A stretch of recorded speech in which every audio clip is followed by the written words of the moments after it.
Primera historia. Era una de esas noches de finales de octubre en que el frío del norte de Pensilvania se mete hasta los huesos. Me llamo Andrés Morales. Tengo 38 años y me gano la vida reparando sistemas de refrigeración comercial. Esa semana mi empresa estaba desesperada. 2 técnicos de baja por enfermedad y 3 trabajos urgentes en pueblos perdidos. Me tocó a mí cubrir el supermercado familiar de Willow Creek, un lugar que parecía sacado de una postal antigua y olvidada. Llegué poco después de las 7 de la tarde. El pueblo era pequeño, silencioso y triste. Las luces de neón de la gasolinera parpadeaban. La mayoría de los negocios ya tenían las persianas bajas y solo se oía el viento arrastrando hojas secas por las aceras.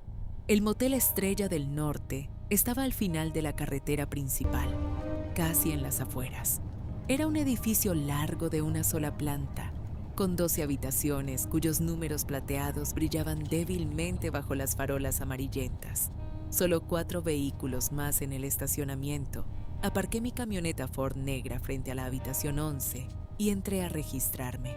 Detrás del mostrador me recibió doña Elena Vargas, una mujer de unos 60 y pocos años. Tenía el cabello teñido de un rubio apagado y unas ojeras profundas que el maquillaje no conseguía disimular. Mientras yo firmaba el registro, sus ojos no dejaban de desviarse hacia la ventana que daba al estacionamiento, como si esperara ver aparecer a alguien que no deseaba. «Señor Morales», dijo en voz baja, casi confidencial, «si alguien toca a su puerta durante la noche, no abra. Solo si soy yo o mi esposo, don Ramiro. Y si escucha cualquier cosa rara afuera, llámenos inmediatamente. No salga ni se asome». Me quedé mirándola. La advertencia sonaba demasiado concreta para ser una simple cortesía. «¿Es peligroso el área?», pregunté. Ella sonrió con tristeza. «Hay algunos vagabundos que rondan de vez en cuando. Les gusta pedir dinero a los huéspedes. Mejor no involucrarse». Tomé la llave de la habitación 11, la penúltima al final del pasillo. La habitación era más antigua de lo que esperaba. Olía a desinfectante barato mezclado con un leve aroma a cigarrillo viejo. La alfombra tenía manchas oscuras que preferí no examinar demasiado. En la cómoda había varias quemaduras de cigarrillo y el espejo del baño tenía una grieta en una esquina. Aún así, estaba limpio. Me duché, salí a comprar una hamburguesa y unas papas en la gasolinera y regresé. Fue entonces cuando lo vi por primera vez. Una vieja pick-up Chevrolet verde oscuro, estacionada 2 espacios más allá de mi camioneta. El motor estaba encendido, se notaba por el humo blanco que salía del escape, pero las luces estaban apagadas. Dentro había un hombre. No podía distinguir su rostro por la oscuridad, pero sí veía sus manos grandes sobre el volante. No se movió, no giró la cabeza. Se quedó absolutamente quieto mientras yo pasaba a menos de 3 metros.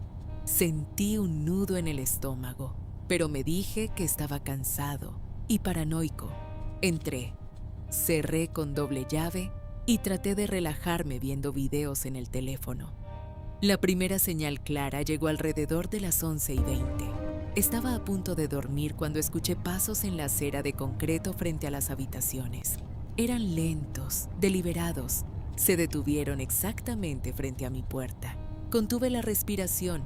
Pasaron 15-20 segundos. Luego los pasos continuaron hacia el final del motel. Y volvieron. Otra vez se detuvieron. Silencio absoluto. Me levanté sin hacer ruido y miré por la mirilla. El pasillo iluminado por las débiles luces estaba completamente vacío. Poco después de las 11:30, alguien golpeó 2 veces. El mismo ritmo seco. Me acerqué otra vez. Nada. El estacionamiento parecía desierto. Fue entonces cuando noté que la cortina de la ventana principal estaba ligeramente corrida, como si alguien la hubiera movido desde afuera para mirar hacia adentro. La cerré con fuerza y apagué todas las luces. Me quedé sentado en la cama, con el corazón latiendo fuerte, escuchando cada crujido del viejo edificio. Cerca de la medianoche oí un sonido metálico suave, algo raspando la cerradura. Me acerqué a la puerta y miré por la mirilla. Esta vez lo vi, un hombre agachado, casi a ras del suelo, con una gorra de béisbol oscura. Solo alcanzaba a distinguir la curva de su hombro y parte de la gorra. Se levantó de golpe y se alejó rápidamente hacia la oscuridad. Llamé a la recepción con manos temblorosas. Doña Elena contestó. Cuando le conté lo que había visto, su voz cambió. No abra por nada. Ramiro va a salir a revisar ahora mismo. 2 minutos después, unos faros barrieron lentamente el estacionamiento. La pick-up verde ya no estaba. Doña Elena me llamó de vuelta y me dijo que todo estaba tranquilo, que probablemente eran chicos del pueblo haciendo bromas. No le creí, pero estaba demasiado cansado para discutir. Apenas dormí esa noche. Cada ruido, el viento, un auto lejano, el crujido de la madera me despertaba. Logré conciliar el sueño alrededor de las 3, pero a las 5:15 la alarma de apertura de mi camioneta me sacó de la cama como un disparo. Me asomé con cuidado por un borde de la cortina.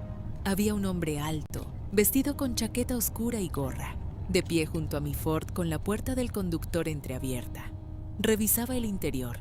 De pronto giró la cabeza y miró directamente hacia mi ventana. Aunque no podía verme la cara, supe que sabía que yo estaba allí. Cerró la puerta con calma y se alejó caminando rápido hacia la carretera trasera del motel. Esta vez llamé al 911. La policía tardó 15 minutos en llegar. El sargento Ruiz, un hombre canoso de unos 50 años, tomó el reporte con calma profesional, pero con evidente preocupación. Revisaron mi camioneta. No faltaba nada. Preguntaron si estaba seguro de haberla cerrado. Lo estaba. Cuando les conté lo de los pasos, los golpes y el hombre agachado, Ruiz intercambió una mirada con su compañero.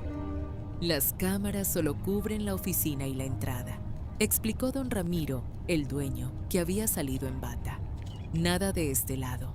Antes de marcharse, el sargento Ruiz me tomó aparte. Si vuelve a pasar algo, no abra la puerta por ningún motivo.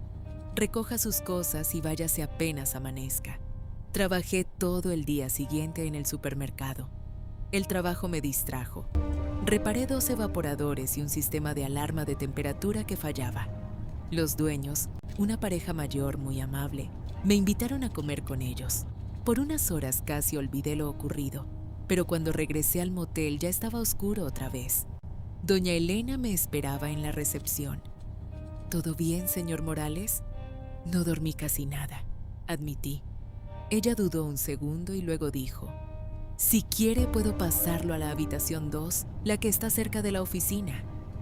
¿Por qué no me lo ofreció anoche? Otra pausa. Pensé que no sería necesario. Normalmente estas cosas no pasan 2 noches seguidas. Esa frase se me quedó grabada como una espina.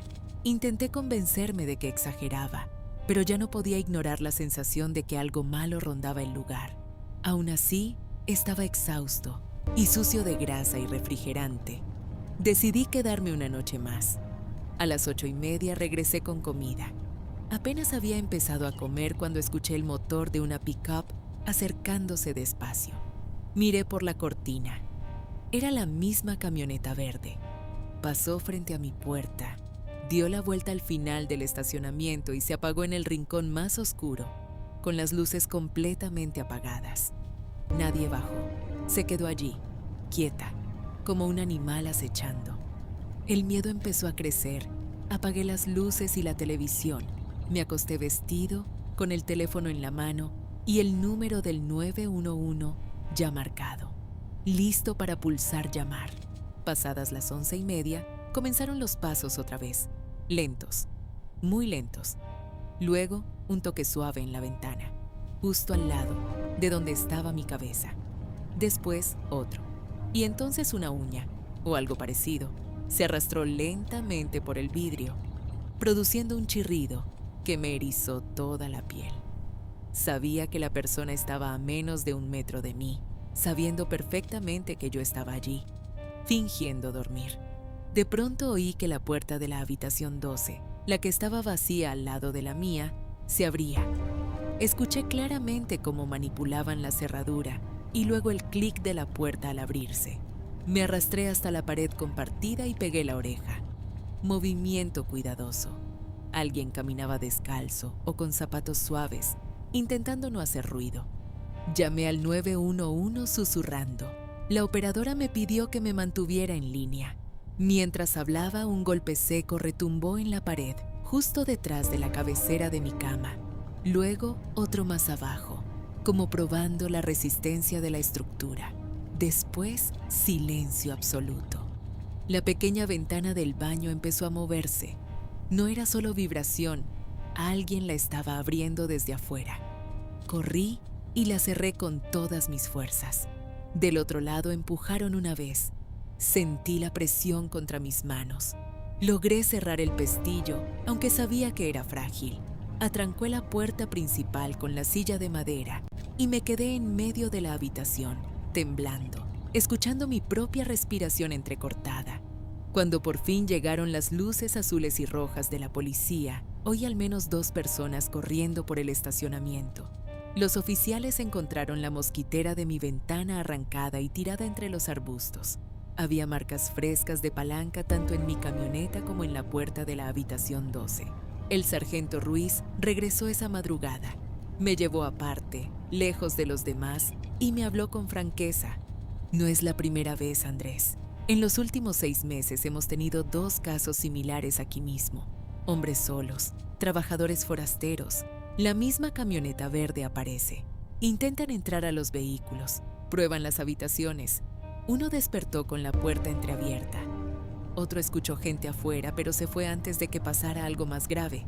No sabemos exactamente qué buscan, pero no es solo robar. Antes de subir a mi camioneta, revisé debajo de la cama por puro instinto. Allí, casi contra la pared, había un trozo de periódico local doblado en un cuadrado perfecto. En el reverso, escrito con bolígrafo azul, estaban claramente anotados: Habitación 11 y la matrícula completa de mi Ford. Esa fue la gota que colmó el vaso.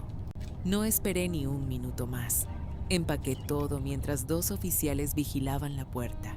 Salí del motel antes de la 1 de la mañana y conduje casi 2 horas sin parar hasta llegar a casa, mirando constantemente por los espejos retrovisores. Nunca volví a Willow Creek. Mi empresa envió a otro técnico la semana siguiente y le reservaron hotel en otro pueblo. Yo sigo reparando refrigeradores en diferentes lugares, pero desde esa noche reviso 2 veces las cerraduras. Duermo con la luz del baño encendida y cuando conduzco de noche por carreteras solitarias, no puedo evitar sentir que una vieja pickup verde podría aparecer en cualquier momento en mi espejo. A veces, en las madrugadas, todavía escucho en mi cabeza ese sonido, una uña arrastrándose lentamente por el vidrio, a solo centímetros de donde yo yacía, fingiendo dormir. Y sé que esa noche, en el Motel Estrella del Norte, estuve muy cerca de descubrir exactamente qué era lo que buscaban aquellos hombres.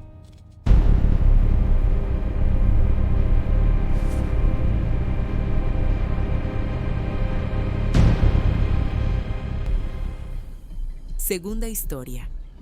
Elena nunca imaginó que un simple desliz en Tinder cambiaría su vida para siempre. Todo comenzó en octubre de 2025.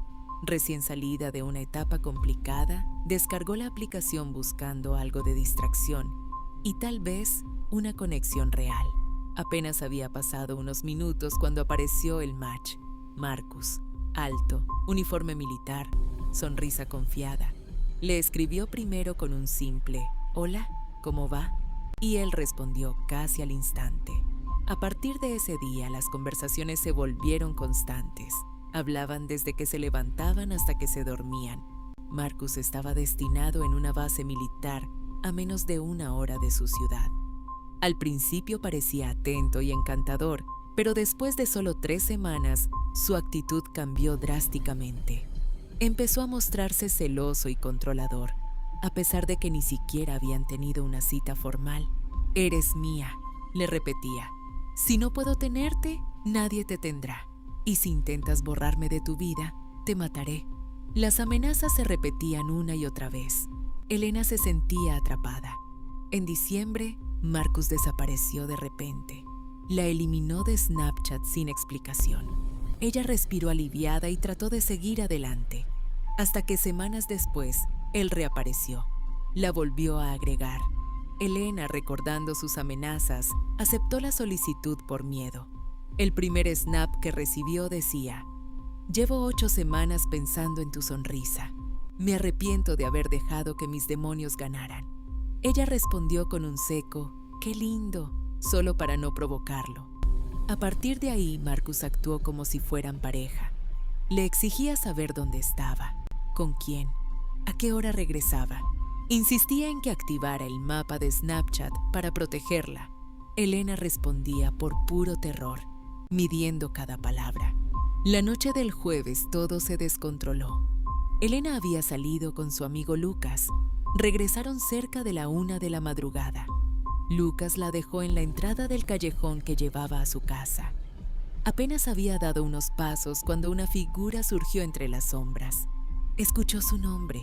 Al volverse, el corazón se le detuvo. Era Marcus. Antes de que pudiera reaccionar, él la agarró del cuello con fuerza brutal y estrelló su cabeza contra la pared. Mientras la estrangulaba, la interrogaba con voz fría. «¿Con quién estabas? ¿Por qué llegas tan tarde? ¿Era un hombre?». Elena sentía que los pulmones le ardían. Las lágrimas le corrían por las mejillas mientras luchaba por respirar. Marcus la tiró al suelo. Se sentó sobre ella y le cruzó la cara de una bofetada. Luego volvió a apretarle el cuello, esta vez con más rabia. En medio de la asfixia, Elena miró el cielo negro y pensó en su perro que había muerto años atrás. Una extraña sonrisa se dibujó en sus labios mientras sentía que perdía la conciencia. De pronto, Marcus la soltó. «Mierda, tengo que irme. El último autobús sale en 3 minutos», murmuró, y salió corriendo. Elena quedó tirada en el suelo húmedo, jadeando, incapaz de emitir sonido. Sus cuerdas vocales estaban destrozadas. Logró llamar a Lucas, pero solo salieron gemidos ahogados. Su amigo entendió que algo grave pasaba y corrió hacia ella. Esa noche se quedó dormida en el sofá de Lucas por puro agotamiento. Mientras dormía, él llamó a la policía. Al día siguiente, Elena prestó declaración. Las autoridades no dudaron. Su vida corría peligro inminente. Le entregaron un botón de pánico y un localizador GPS que alertaba directamente a la policía. 3 días después, un amigo de Marcus la siguió por la calle. Solo la intervención oportuna de otra persona impidió algo peor. La policía fue clara. Marcus tenía la intención de matarla. Si hubiera tenido coche propio o el autobús hubiera salido más tarde aquella noche, Elena probablemente no estaría viva. Ahora, cada vez que sale de casa, Elena siente su mirada clavada en la espalda. Sabe que él prometió estar siempre vigilándola. Sabe que un día podría no verlo venir. Sabe que tal vez no alcance a presionar el botón a tiempo. Por eso decidió contar su historia, cambiando los nombres, pero sin cambiar ni una sola verdad. Tengan cuidado. A veces un simple match puede convertirse en la peor pesadilla de tu vida.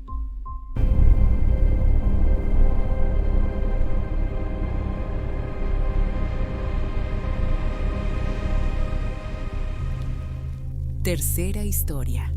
Carlos nunca olvidó aquella noche en las Smoky Mountains. Todo empezó un frío octubre, cuando el agotamiento del trabajo lo empujó a buscar soledad en la naturaleza. Había hecho escapadas solo muchas veces y nunca había pasado nada raro. Por eso no dudó en cargar el coche al amanecer y conducir todo el día hacia las montañas. A media tarde, el hambre lo obligó a detenerse en un pequeño diner de carretera casi vacío. Solo había unos cuantos clientes habituales y una camarera de mirada cansada. Se sentó en la barra y pidió una hamburguesa. Fue entonces cuando notó a un desconocido de aspecto rudo, sentado a pocos metros, que lo observaba con disimulo. El hombre rompió el silencio y le preguntó hacia dónde se dirigía. Carlos contestó con naturalidad que iba a acampar. El desconocido se limitó a asentir y a advertirle con voz baja: «Ten cuidado, por las noches se pone demasiado silencioso allá arriba». Esa frase se le quedó grabada aunque en ese momento decidió ignorarla. Llegó al parque cuando el sol ya empezaba a bajar. Aparcó en un solitario claro junto al sendero y se adentró en el bosque con la mochila al hombro. Encontró un pequeño claro rodeado de árboles altos y con prisa montó la tienda mientras la luz se desvanecía. Encendió una fogata, preparó un café y por unos minutos disfrutó del silencio del bosque. Pero ese silencio no duró. Media hora más tarde, unos pasos sobre las hojas secas rompieron la calma. Levantó la vista y vio a un hombre de pie entre los troncos, a unos 15 metros, observándolo fijamente. La penumbra le impedía verle el rostro con claridad. Carlos lo saludó y le preguntó si necesitaba algo. El extraño se acercó solo lo suficiente para que la luz de la fogata le iluminara la cara y respondió con una sola palabra: «Hola». Cuando Carlos le preguntó si acampaba cerca, el hombre contraatacó con otra pregunta: «¿Estás solo?». A Carlos se le heló la sangre. Mintió con la mayor calma que pudo. Dijo que sus amigos llegarían en cualquier momento. El desconocido asintió lentamente. Dio media vuelta y se perdió entre los árboles. Pero antes de desaparecer del todo, se detuvo y se quedó mirándolo otra vez desde la oscuridad. Carlos fingió revisar su teléfono mientras sentía que el corazón le latía en la garganta. Esa noche no durmió. Primero fueron los pasos rodeando el campamento. Después, el silencio absoluto justo al lado de la tienda.